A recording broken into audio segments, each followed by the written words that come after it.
ओम गण गणपतये नमः. हर हर महादेव. संपूर्ण भारतातील प्रिय नागरिक बंधू भगिनींना श्रीयुत गणेश लक्ष्मी अशोक सांडगे यांचा नमस्कार.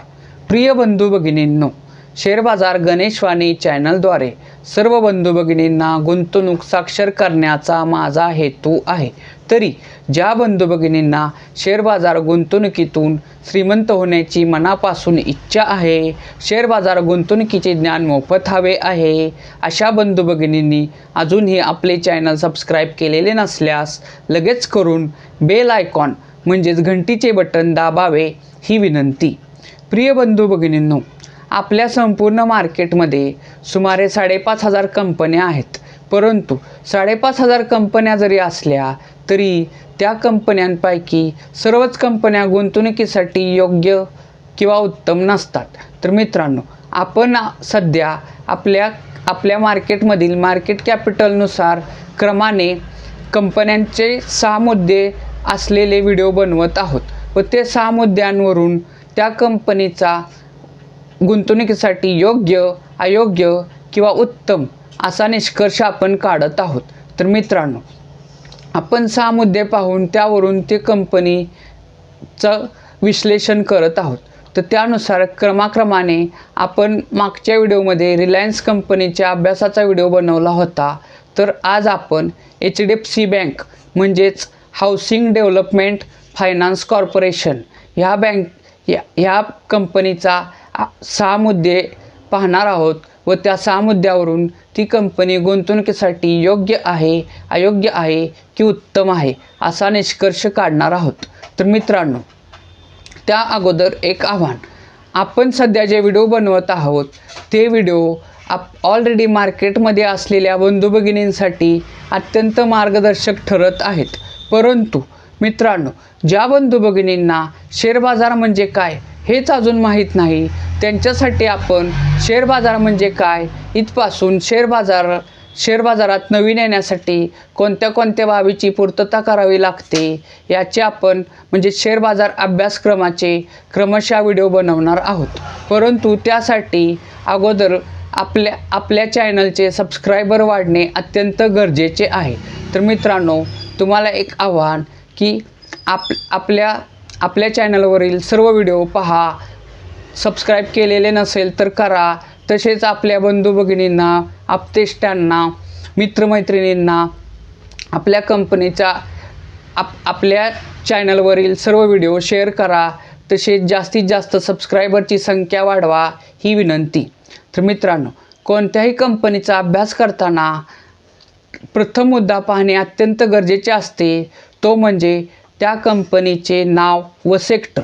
तर मित्रांनो, आज आपण ज्या कंपनीचा अभ्यास करणार आहोत त्या कंपनीचे नाव आहे HDFC बँक म्हणजेच housing development finance corporation bank. मित्रांनो, ही बँक प्रायव्हेट बँक सेक्टरमधील आहे. तसेच HDFC बँकेसारखेच काम करणाऱ्या इतर स्पर्धक कंपन्या जर बघितल्या तर त्या आहेत Axis bank, Bandhan bank, City Union bank, CSB bank, Federal bank, ICICI bank, IDBI bank. तर मित्रांनो, HDFC बँकेसारखेच काम करणाऱ्या इतर स्पर्धक कंपन्या ह्या आहेत. तशाच अजूनही भरपूर कंपन्या आहेत. तर मित्रांनो, यापैकी कोणत्याही कंपनीच्या अभ्यासाचा जर व्हिडिओ तुम्हाला हवा असेल तर त्या कंपनीचे नाव कमेंट करा, मी त्या कंपनीच्या अभ्यासाचा सुद्धा व्हिडिओ बनवीन.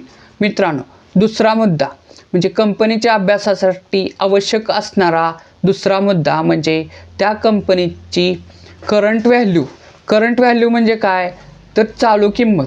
तर मित्रांनो, आज दिनांक आहे 10 जून 2025 व HDFC बँक ह्या कंपनीच्या एका शेअरची सध्याची करंट व्हॅल्यू आहे 1965 रुपये 30 पैसे. मित्रांनो, तिसरा मुद्दा काय आहे तर त्या कंपनीच्या एका शेअरची 52 आठवड्याची हाय व लो किंमत म्हणजेच 52 वीक हाय लो. तर मित्रांनो, 52 वीक हाय लो म्हणजेच काय तर त्या कंपनीची सुमारे 13 महिन्यापूर्वीपासून जास्तीत जास्त किंमत किती झाली होती व कमीत कमी किंमत किती झाली होती याचं रेकॉर्ड म्हणजेच 52 वीक हाय लो. तर मित्रांनो एच डी एफ सी बँकेचा शेअर्स 52 वीकमध्ये जास्तीत जास्त 1996 रुपये झाला होता व कमीत कमी तो 1552 रुपये झाला होता. म्हणजेच एच डी एफ सी बँकेचा 52 वीक हाय लो आहे 1996 रुपये 30 पैसे व लो आहे 1552 रुपये 20 पैसे. मित्रांनो, किमतीच्या बाबतीत असे 2 वर्षे मागे गेल्यास एच डी एफ सी बँकेचा एक शेअर सुमारे 1363 रुपयाला मिळत होता. किमतीच्या बाबतीत असेच 5 वर्ष मागे गेल्यास एच डी एफ सी बँकेचा एक शेअर्स 928 रुपयाला मिळत होता. किमतीच्या बाबतीत असेच 10 वर्षे मागे गेल्यास एच डी एफ सी बँकेचा एक शेअर्स 500 रुपयाला मिळत होता. मित्रांनो, चौथा मुद्दा काय आहे तर त्या कंपनीचं मार्केट कॅपिटल म्हणजे काय, म्हणजेच बाजार भांडवल म्हणजे काय तर त्या कंपनीची करंट व्हॅल्यू म्हणजे चालू किंमत गुणिले त्या कंपनीचे सर्व बाजारात असलेल्या शेअरची संख्या. थोडक्यात काय तर करंट व्हॅल्यूला त्या कंपनीचे बाजारात असलेले सर्वच्या सर्व शेअर जर विकले तर ती किंमत किती होईल, तिला मार्केट कॅपिटल म्हणजेच बाजार भांडवल असे म्हणतात. तर एच डी एफ सी बँकेचे मार्केट कॅपिटल आहे 15,05,588 करोड रुपये. मित्रांनो, मार्केट कॅपिटलनुसार आपल्या भारतीय शेअर बाजारातील सुमारे 2 नंबरची सर्वात बलाढ्य company H D F C bank ही आहे. मित्रांनो, पाचवा मुद्दा काय आहे तर त्या कंपनीला म्हणजेच आपण ज्या कंपनीचा अभ्यास करतोय त्या कंपनीला 5 वर्षात जास्तीत जास्त म्हणजे 5 वर्षात त्या कंपनीला नफा झालेला का तोटा झालेला व नफा झालेला तर तो किती झालेला व तोटा झालेला तर तो किती झालेला हे पाहणे. तर मित्रांनो, एच डी एफ सी बँकेला 2025 साली 73,440 करोड रुपयाचा नेट प्रॉफिट म्हणजेच निव्वळ नफा झालेला आहे.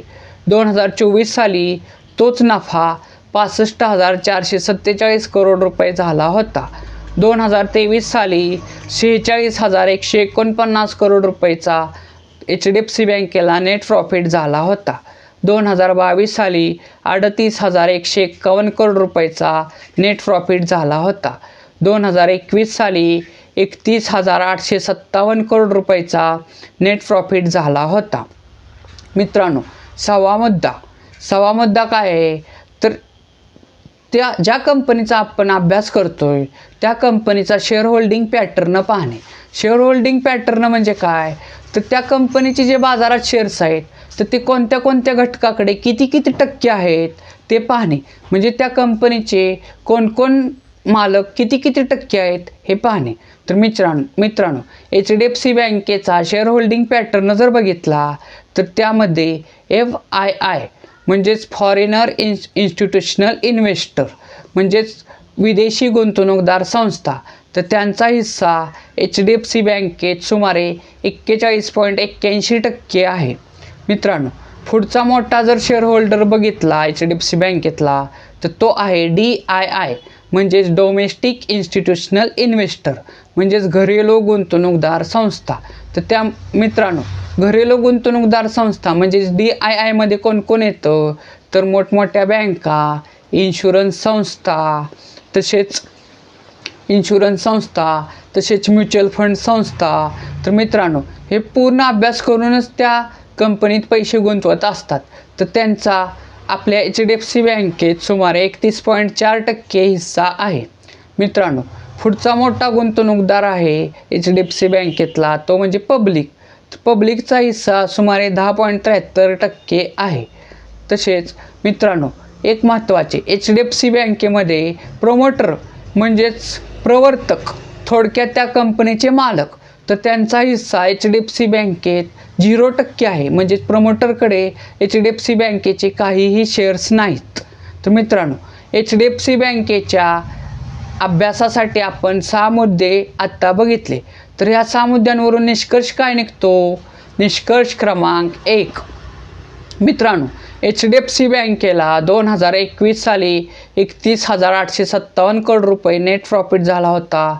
तोच नेट प्रॉफिट वाढून 2025 साली 73,440 करोड रुपये झालेला आहे. त्यामुळेच HDFC बँकेचा एक शेअर्स सुमारे 2 वर्षापूर्वी 1363 रुपयाला मिळत होता. 5 वर्षापूर्वी 928 रुपयाला मिळत होता. 10 वर्षापूर्वी 500 रुपयाला मिळत होता. तोच HDFC बँकेचा एक शेअर्स सध्या करंट व्हॅल्यूला 1965 रुपये 30 पैशाला मिळत आहेत. म्हणजे थोडक्यात काय तर HDFC बँकेच्या शेअर्समध्ये 10 वर्षापूर्वी सुमारे कमीत कमी 500 रुपये किंवा त्याच्या पटीत कितीही रक्कम जर गुंतवली असती तर समजा 500 रुपये जर गुंतवले असते तर त्याचे आज 1965 रुपये 30 पैसे झालेले आहेत. व मित्रांनो, समजा 10 वर्षापूर्वी HDFC बँकेत 1 लाख रुपये गुंतवले असते तर 1 लाखात 200 शेअर्स आले असते व त्याचे आत्ता सुमारे 3,93,000 करोड रुपये 93,000 रुपये 3,93,000 रुपये झाले असते.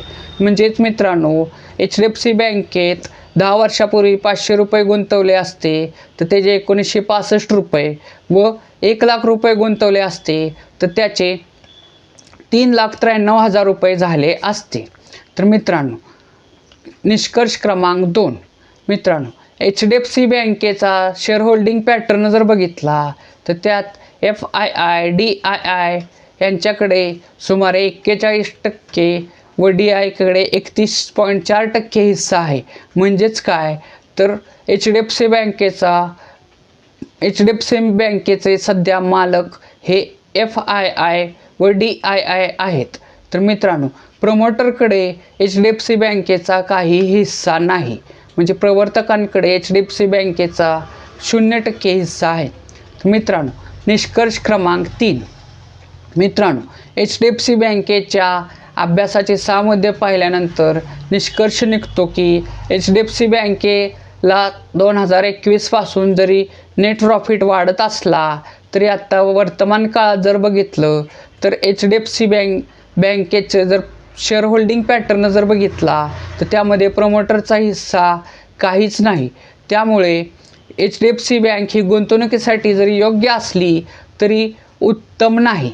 मित्रांनो, दीर्घ मुदतीच्या गुंतवणुकीसाठी कधीही प्रमोटर होल्डिंग हे सुमारे 50% किंवा त्याच्यापेक्षा जास्त असणे उत्तम असते. तेव्हाच ती कंपनी गुंतवणुकीसाठी उत्तम असते. परंतु HDFC बँकेमध्ये प्रमोटर होल्डिंग हे काहीच नाही. त्यामुळे HDFC बँक ही नेट प्रॉफिटनुसार जरी गुंतवणुकीसाठी उत्तम असली तरी प्रमोटर होल्डिंगच्या दृष्टीने HDFC बँक ही गुंतवणुकीसाठी उत्तम नाही. मित्रांनो, HDFC बँकेच्या अभ्यासाचा व्हिडिओ व त्याचे निष्कर्ष जर तुम्हाला आवडले असतील तर जास्तीत जास्त लाईक करा. तसेच आपल्या जास्तीत जास्त प्रिय बंधू भगिनींशी HDFC बँकेचा व्हिडिओ शेअर करा. तसेच कोणतीही अडचण असेल किंवा समाधानी असेल तर कमेंट करा. तसेच आपल्या चॅनलचे जास्तीत जास्त सबस्क्रायबर वाढवा म्हणजे आपण लवकरच शेअर बाजार अभ्यासक्रमाला सुरुवात करू. मित्रांनो, भारत माता की जय.